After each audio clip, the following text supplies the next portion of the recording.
Hello and welcome to the Runners World podcast with me, Rick Pearson. And me, Ben Hobson. Today we're speaking about the treadmill, giving you an ultimate guide to that much maligned machine.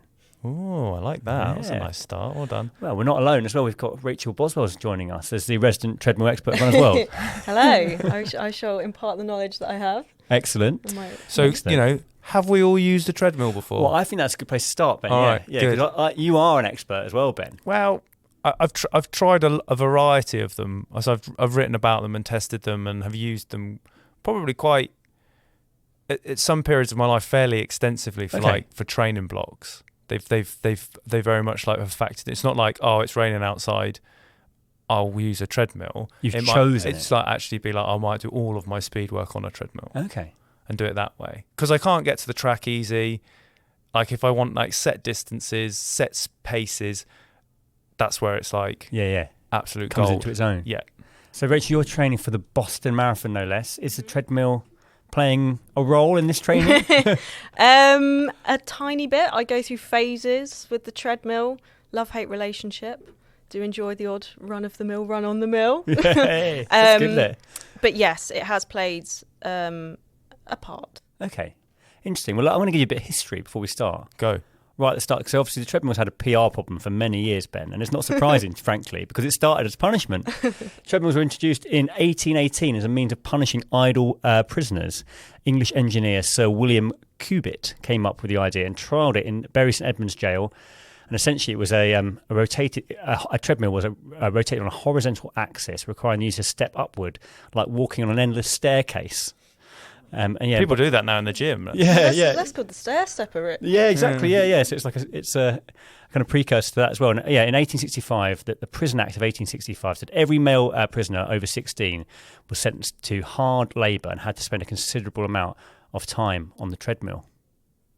Wow. So it has its history in kind of self-flagellation or just punishment, really. And then the first. I wonder if there are any elite 19th century runners who came from the prison system. Maybe. Maybe. Hard labour probably makes you fit, doesn't it? Yeah. And then, I guess the kind of treadmill as we know it was first developed by a guy called William Staub in 1968. And that was called the Pacemaster 600. And that was the first treadmill. Wow. So that was kind of treadmill for pleasure. So it took quite a while. Great name. It is. It's ahead of its time. Pacemaster 600. Yeah, imagine. That's great. Bring it back. I bet it's on eBay somewhere. Probably costs an absolute fortune. So what about you? Because I feel like me and Rachel are like, yeah, get a treadmill. It's great. And you're... I think that I have been, at times in my running career, sort of actively anti-treadmill and probably assumed that people who run on treadmills just didn't really like running. It was like, you're probably doing that because you feel like you're doing 20 minutes in the gym. Yeah. And you just, you're on the treadmill. But people like me who like running, I'm outside. Of course I am. Yeah, I mean, I'm a huge fan of the outside world. Yeah. It's my go-to location. But yeah, I've had to kind of sort of become more moderate, really, because I realise that actually some really good runners use it for reasons that I hope we'll go into, but that it's not just a kind of last resort or something that the reserve for people who don't actually really like. Yeah. It's interesting that you mentioned the PR of it, because it's still obviously there's the treadmill. Yeah. Everyone sort of likes throwing that one out there. Like, long session on the treadmill today. And you're like, all right, yeah, cool. But I think it's always just the association, isn't it? Like, it's just like, as you say, they can't really love running that much if they're just using a treadmill, or it's people in their pain cave. That's another thing that needs to get relegated to the bin, the use of that phrase. Yeah, or you only use the treadmill because you're like a fair weather runner or something. Yeah. You've got to be hardy. Exactly. If you're not outdoors in the absolute worst conditions ever, then it's like... Whereas I think it's a tool to be utilised and enjoyed. Well, I like that too. And there's a few studies here, and I want to talk to you about this one, because one study found that you experience lower body strains on the tibia less when running on a treadmill. So therefore, it's quite a good rehabbing for stress fracture, which is something you've had. Did you use a treadmill in that process of kind of getting back to road running? Yeah. So actually, the turn of the year had a bit of a foot niggle, stress response, and actually, like you guys, I prefer running outdoors. It's generally more exciting. However, when my foot started to play up, I did actually turn to the treadmill because it is that kind of softer, more forgiving sort of surface. And also, like, I kind of thought, okay, I'm going to give running a go here, and if it's not feeling right, I can just stop. And I'm in the I use a treadmill at the gym. I don't have a home treadmill, but I'm here. I can just stop, get on the bike, do something else. I'm not like 3 miles from home and think, oh no, I've got to get back. Like, it's a kind of almost like a safety blanket. So that's why I quite like treadmills for when I see the benefits like throughout the year, but like, you know, if something's not feeling right, the treadmill's a safe bet. It's a really good point, isn't it? Because you could be like 5 miles out on the trail somewhere and be like, oh God. I was talking to someone the other day who was going to practice another thing with the treadmill that they found really good, which is, some people might not have considered, is the treadmill is a very safe space to practice nutrition regimes that you're not sure what the output's going to be. Oh, mate, interesting. Never thought of that. So they're going, right, if I try these gels on the treadmill, and it's particularly if you are very susceptible to GI issues, and that's like a big deal for you. Treadmill's a really good one because you can start running. I know it's not ideal, but if you're like, I'm going to do 15k on a treadmill and have a couple of gels and see what happens. Yeah, you're at home or the gym. There's facilities nearby. That's good. Like exactly. that's So I think that's quite a good little approach. And also, you could experiment, with anything. Just eat a pizza on the treadmill. You're at home. Get it in the oven. See what happens. Not? Real ultra stuff. Yeah. So I was looking into a few stats of or studies of do you run differently on a treadmill than you do outdoors? And one suggested that if you've had calf or Achilles injuries, running outside might be better because you're more likely to land midfoot or forefoot on a treadmill, apparently, which is quite surprising. And also the 1% rule, which is like, apparently there's not much evidence to suggest that you need to put a treadmill up by 1% incline to get the same as running outdoors, but it does change if you're running faster. So apparently you should put it up to 1% if you're running faster than 8 to 10 miles per hour. So 7:26 to 6 minute miling. You should put it up. I was all my speed stuff. I'd always have at 1%. Okay, yeah. Because it does. And then there's the different treadmills, which we'll probably go on to, but there's like the curved ones, which you use to generate the energy yourself, and they're very much like for sprinting, for big, that sort of stuff. That's not you see them at the gym and you hear them firing up when people start stamping. There's this sort of panic. Yeah, they're like sprinty ones. Yeah. So what, that is good though. So what are the kind of the categories of treadmill, do you think? I mean, from things that we've tested and had on Runners World, and feel free to go on to runnersworld.com/UK because there is a guide to all the treadmills. But you have your basic ones like that you would just buy outright. Most of them these days tend to be smart, as in they have a degree of connectivity with them, so they'll connect to a device or a foot pod or whatever it is, however sort of the scale of what you want to use the treadmill for. You can get really basic ones which aren't smart. You're sort of trading off on quality when it comes to sort of the belt, the motor, how well put together it is. Yeah. Sort of how sprung the base is, all these sort of different characteristics, and then it slides on scale of like speed, maximum incline. Some even have decline if you can get ones that you can run downhill. Amazing. Which is, but each time you add a quality or a new feature, it bumps up a price. Okay. Sort of. So, and you can go from. You can get one for 500 quid probably, and it's like fine, and it moves, and it will probably last a bit, all the way through to like commercial grade, as in you would find these in the gym, but you can buy them and they're 10 grand. Okay, yeah. And it's like depends how serious you are, but like you can spend a lot of money on a treadmill. You could spend your life on a treadmill. I mean, you got everything you need. But you don't. The thing is, I think that lots of the basic, more sort of 2,000 bit less than that, you're getting something really pretty good. Like there's some very like everything connected. I mean, and it's not just the treadmill. Then you can buy into platforms. Obviously, you've got Peloton, you got like different ones like Echelon. You've got Apple Fitness. All of these new community / platforms which are centered around being on a Zwift. Huge. Zwift running is like, I know there's more coming out. You're on these things and you have a certain pod or however you want to like connect to the app, and it will tell you your speed, but you can get the metrics and the pacing is always pretty good, and you get a fair idea of what you're doing. And I mean it's clever. There's clever stuff with the treadmill now, and the element of community that things like Zwift bring make it way more of a community aspect. It's not you're not some lonely. You're not in a sort of in your garage all lonely running away. You can actually do it with other people. So I think that's that is good. That is good. An improvement to it. Yeah.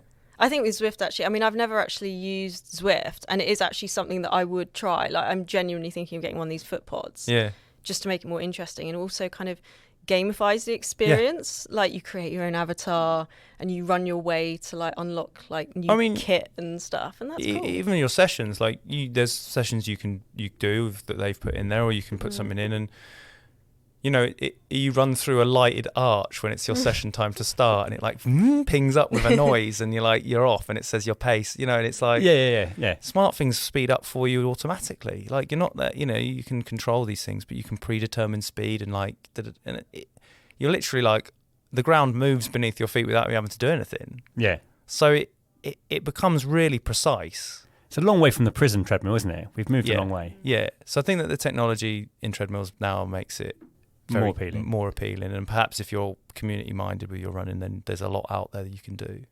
Should we talk about some of the best sessions to do on the treadmill? Because it does seem to come into its own for certain things.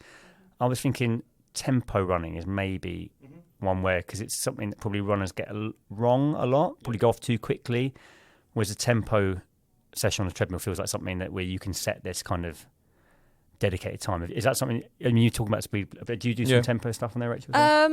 Yeah, so I'm pretty bad at pacing myself. I actually am I usually use treadmill more for like recovery stuff, because I usually in the outdoor world go off too quickly, or I just get my pace wrong or whatever. So actually with the treadmill, you set your pace and you can just stick with it and you can change it. And I like it the way that it just keeps you in line. And you're either like working hard to hit like a pace or slowing down enough. So actually, I do quite actually like the treadmill, not necessarily for like interval sessions, because I have this irrational fear of falling off the back end of the treadmill.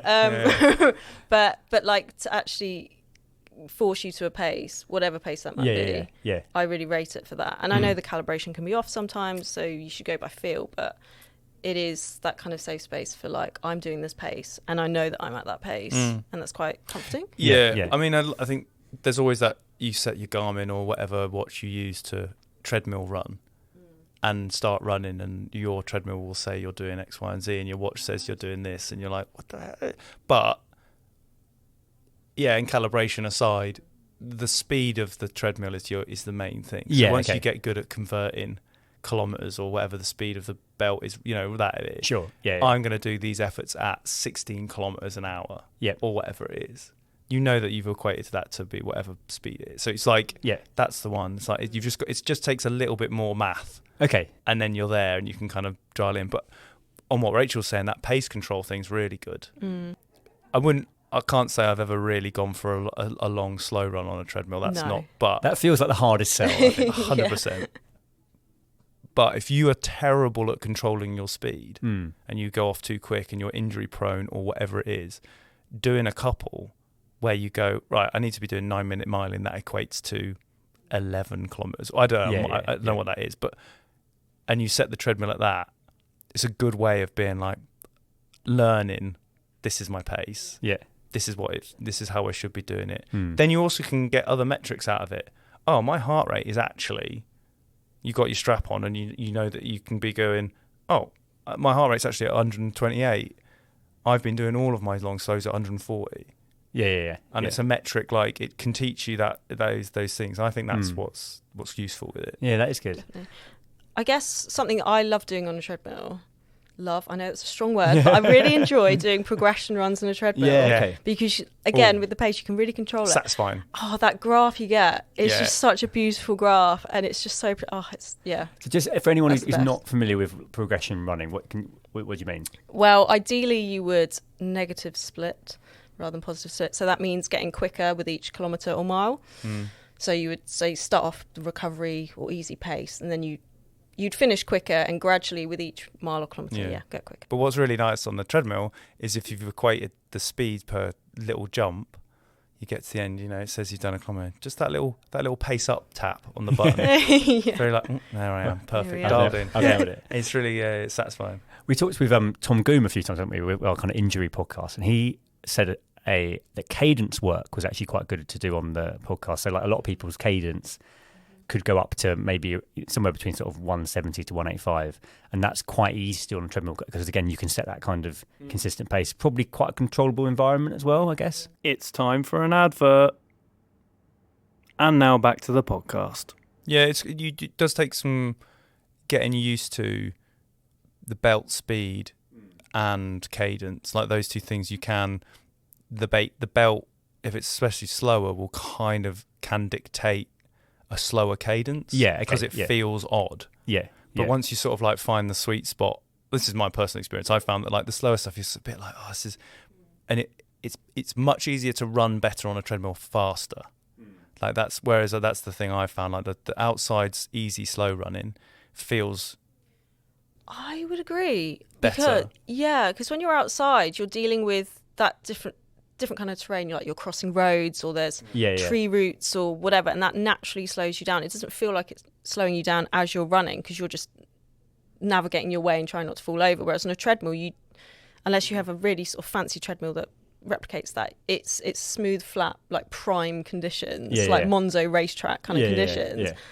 And so, I kind of get what you're saying with that, actually. It does feel slower. It does feel weird. Like that's the main one I've always thought, like, but like fast stuff, yeah. So back to your original question, what sessions? Yeah. Tempo for sure, progressions, absolutely.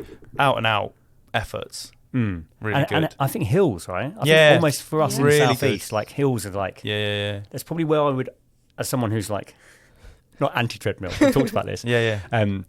But I think like, you know, we've got this Orion 15 thing coming up. Which is in Epping Forest. So like it's not going up to the lakes, but by southeast standards, it's like where I live, getting that kind of elevation in is relatively difficult, I would say. Whereas I could go on a treadmill. Like I was chatting to Jack Scott, who won the Spine, and he said that he did this session on a 25% gradient treadmill, which I think is not all treadmills go up to that, right? But yeah, he did an hour of varying between 5.5 kilometers an hour to 7.3 kilometers an hour, and in an hour he racked up 5,000 feet of climbing. It's like you just couldn't replicate that in most parts of Britain. It's most treadmills probably go up to. Even if it goes up to 12%. Yeah, okay, yeah. That's still a steep hill. That's a really good hill. Yeah. And there's lots of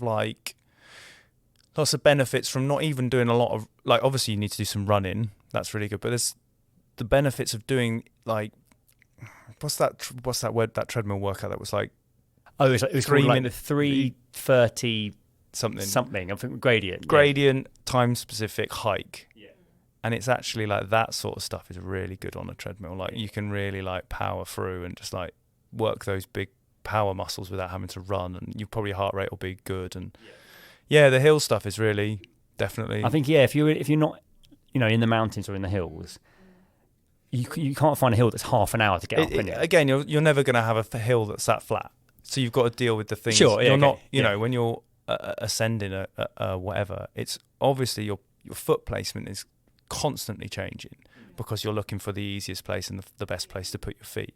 That's not the same on a treadmill, but you are getting the muscles worked in a way that only hills can do, and it's all that sort of stuff, and that proper like, oh, this is really hard, like that's that sort of stuff. Because I think quite a lot of ultramarathoners do actually use the treadmill. And I remember when I sort of first found this out, I was like, but ultramarathoners, you love the outdoors, you love being out there, but it's not always practical to be out in hilly terrain constantly for hours on end. Like Elsie Davis, Tom Evans, they all use the treadmill in their training. Actually reminds me that Tom Evans did the 3 peaks on the treadmill in lockdown. It was a lockdown thing, wasn't it? Yeah, he did them back to back. I think he covered like 3,000 meters of elevation back to back, and he did it in like 4.5 hours. Yeah, he's good, isn't he? He's good. Someone should sign that guy up. Yeah. We looked a little bit into common treadmill mistakes, Rachel. Hit us up with a couple of those. So, common mistake a lot of people do is standing too close to the front of the belt. And I used to do this myself because of, as I mentioned before, my fear of falling off the back. Right, yeah. Genuine. So I'd like hug the front like for dear life. But that's only going to sort of limit your arm movements. You're not going to be able to drive through your arms properly. It shortens your stride, so basically your form's off, and it's not good. So ideally run in the middle of the belt, so you can like drive your arms, have like a natural stride, and basically sort of replicate how you'd run outside. A lot of treadmills obviously had handrails as well. Again, another common mistake is people holding on to them. If you're holding onto the handrail, you might want to slow down or reduce the. They're great for the elevation. end, like For the start, saving yourself at the end of of an interval. Yeah, okay, yeah. Perfect. And, and also again, Yeah. jumping to the side of the belt where there's a bit of a platform. Great. That's what makes the thing. But yeah, not holding on the whole time. No. That's not right. Yeah, I mean, it's not good for your form, and if you're using the treadmill to practice for a race that is outdoors, because most of them are, you're not going to have handrails to hold on to. You might have like a person to hold on to, but not a handrail. So try not to do that. Also, wearing too many layers, I think, or not having the right ventilation, because this always gets me. Sometimes I go on the treadmill because I'm feeling like a fair weather runner, and I was like, I just don't want to get rained on. It's too cold. So I'll run inside and forget how hot it can get running inside on a treadmill. So even if it's -1 degrees outside in January, run as if it's the summer, because it's going to get warm. So don't wear too many layers, or have layers which you can peel off.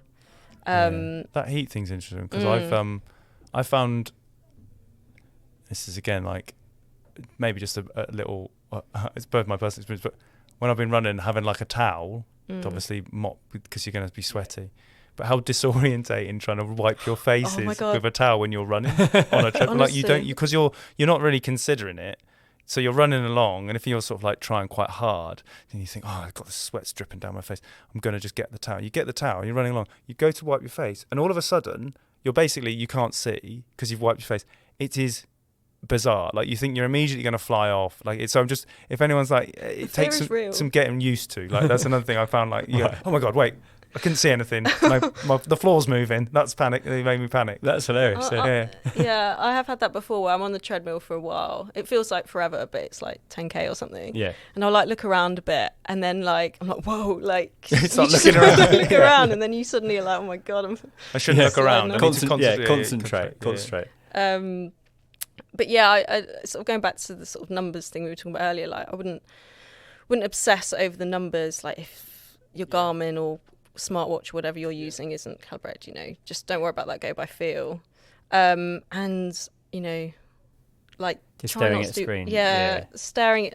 Try not to stare at the screen. I mean, that's what I end up doing because I have no form of entertainment. But I feel like that's preparing me mentally for the marathon. The monotony of the marathon. Mental resilience. The screen thing is like one thing I think that, and this is like talking, even like I've had 10 grand commercial grade things in, and one of the things they've done badly is put the screen, and this comes with like a telly on it, essentially. Like modern treadmills have these big screens. They're too low. And I think this is a big thing for like people when they're running in the gym or at home with a treadmill, and they've got something that, if it's Zwift on an iPad or something like that, it's not. When you're running, you've got to think about how you naturally look ahead, right? Yeah. And like that's how your form stays good. Posture's important, upright. That whole like head to the sky, all the sort of all the key things you're meant to say to yourself at mile 20 when you're all slumped and stand tall and run big and all that sort of stuff. Basically, it's the same thing. And I feel like if you look down at a screen, you're immediately like putting your chin down means you're changing all your posture. So if you can. And you should, if you're going to run with Zwift or watch anything, make sure that you stand on the treadmill, look ahead of you, and wherever your eyes are, like stand tall, wherever your eyes like hit, that's where the screen needs to be. Because then you're going to be looking straight ahead and running towards the thing you're watching. And that's important, because I think that a lot of bad treadmill stuff comes from being like, oh, I'm all hunched, because I'm quite tall, so maybe it's more of an issue, but I find that looking down things. So if you are going to have a home setup, or even if you're going to go to the gym, be the person who takes a stand and like put it, like make sure you've got some way of having your phone up or something like that, just because, yeah, it will make a big difference, I think. Have you got any more advice for treadmills for home use? Because I think this is something that you have had multiple treadmills at home. Yeah. So setup is important, and by that I mean where you're putting it. Because regardless of how much marketing spiel about quietness, treadmills are loud. Yes. And there's some things you can do that can make it better for your house and your neighbours if they're in the mid-terrace or something. The floor that it goes on is a big one. I've had a treadmill in this 10 grand was a techno gym, very, very smart, good treadmill. But they were like, it's really, really quiet. And I'm sure that in a gym with a very thick rubberized floor and some sound treatment, it is. When you put it in my knackered old conservatory with a hard wooden floor that sits on concrete and surrounded by glass, it's loud. So you've got to, like, you know, that's not their fault. That's my conservatory. But you've got to sort of have this sort of sense of being like, all right, well, if I'm going to, whatever room it's going in, there will be some noise. So if I can put rubber flooring down, even if it's just going and getting them like multicolored kiddie soft play mats, even that will make a difference. Most treadmills will come with some sort of shock absorption in them, so you're kind of like that bounding, like, and obviously if you're a heavy foot striker, then it will generate more noise than not. As I say, screen height, whatever you're using as your thing. I mean, if it's built into the treadmill and it can't really get to the right height, then I would say try and find something else to use, because that's the main thing. But like a TV on a wall is the dream scenario. Sure. Yeah. TV mounted on the wall ahead of you, so you've got like proper, you can see it all. And that's where I would say, like, another purchasing thing. If you're buying a treadmill for it to be smart, get one that's good but doesn't have, like, some of them sell it now. The screen's a big selling point. Okay. Spend that money, save the money on a big screen, spend it on a second-hand telly off of something that you know you can connect. Spend the money on that. Rather than doing it the sort of like all built in as one thing, because then that adjustability is on you rather than the machine. And then wherever you're putting it, really just realize that you're going to be sweaty. It's going to be, if it's not a ventilated space, and you know, like you access to a window is good, and you can get fans that you can that like you connect to and all that sort of stuff. So, but you will make a lot of condensation. So, like, there's that sort of ventilation is definitely one of the things. It's not in the bedroom, is it? You've got to move out the bedroom. Yeah, for sure. Right, how to make treadmill running more interesting. I think we've talked about it a bit already. Run with a podcast. Doesn't have to be this one, but it could be. Should be. You might be on the treadmill now as you're listening. Oh, I hope so. God. If you are on the treadmill now and you've listened to this, email us, podcast@runsworld.co.uk. Not on the treadmill, that'd be dangerous. Have you done those, the inbuilt workouts on the treadmill? Yeah, they're good. I have, and because I've used a lot of the platform ones, so like Echelon, Peloton, Apple. If you sign up for any of those things, I think they're great, especially if you're either new to running or kind of a bit stuck with what you should do for your running, or you're looking to supplement like a session a week to something that you're like, whatever it is. You could base your whole training around all the things that they have on there. Most of them are good now. But it was quite nice to sort of go, I've got a speed session to do.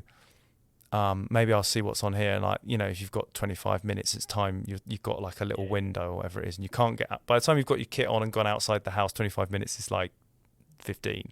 So if you're at home and you can, you know, you get that's true. There's a little time saving. There's a little time. So, you know, and you can go on there and it switches on, and you're watching some people do some running, and they sort of like tell you what speed to put your treadmill at, and away you go. And it's completely like, all decisions are not yours. It's completely like, it's unresponsible running in that way, that you can be like, it's not on me, it's on the session. I'm just like being told what to do.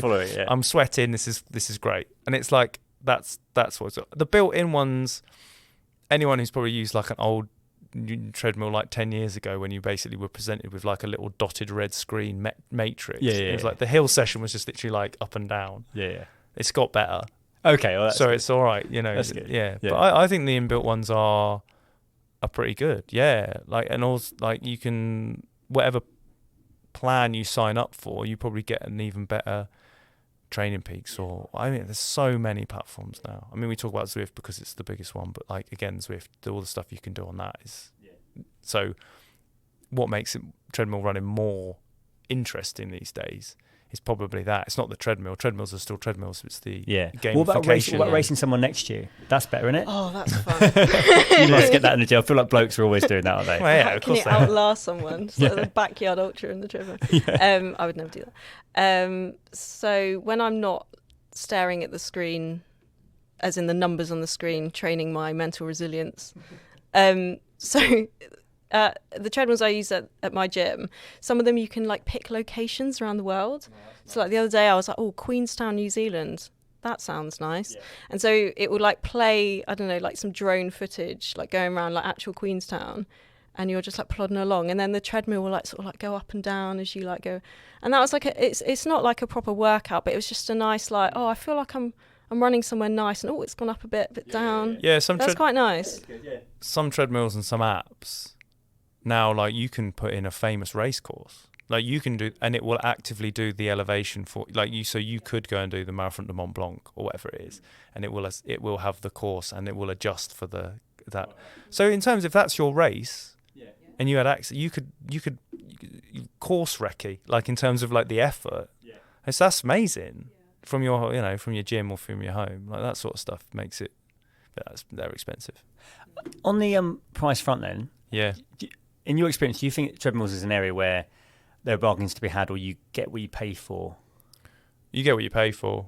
I think that once you get past a certain threshold, you are actually just like there's. So you're getting into £10,000, a huge amount of money to ask someone to spend on treadmills. You're getting into technological advancement that most would probably not even be like.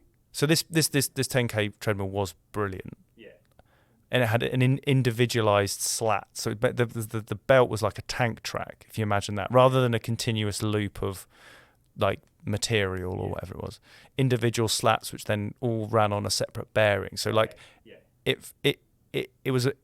wasn't just like a flat surface. Technically, you were running on something which adjusted to when you were running. So there was it like, oh, it feels a bit more real life. It's a bit more, and but for what that between that and a £3,000 treadmill that has all the functionality that one had, but a belt that's just a belt, £3,000.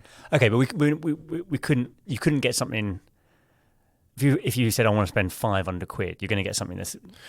Well, I don't know. There's always the route of like an old model. So brands like Noble Pro, like they'll produce, X number of models, and they might then bring out a new one, and the one that's it takes over, it will be reduced. Okay, so maybe worth shopping around. Yeah, I think it's always worth shopping around and like having a look.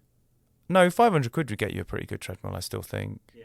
I don't think it's like, because there's lockdown especially, the treadmill market basically blew up, and I think lots of people were like, oh, we should make treadmills. And so they did. So the kind of like the knock-on effect of that is that the sort of level of production was probably all right, and like more and more people made fairly good budget treadmills. Yeah. And most things are Bluetooth enabled and smart and all that sort of stuff. But I think if you shopped around for £500, you could get something. Yeah, for sure. Yeah, you can get yourself a backwards treadmill now, which is made specifically for backwards running. Yeah, there is that. There's this. I think that a lot of gyms got really cross with people going on treadmills and like just not switching them on and like doing the resistance. Oh, the resistance, the backwards kind of walking resistance. And like pushing it so the motor was basically just being destroyed by people like pushing. So there's that sort of stuff. And you can now buy treadmills which have that sled feature built in. Right. That's so funny.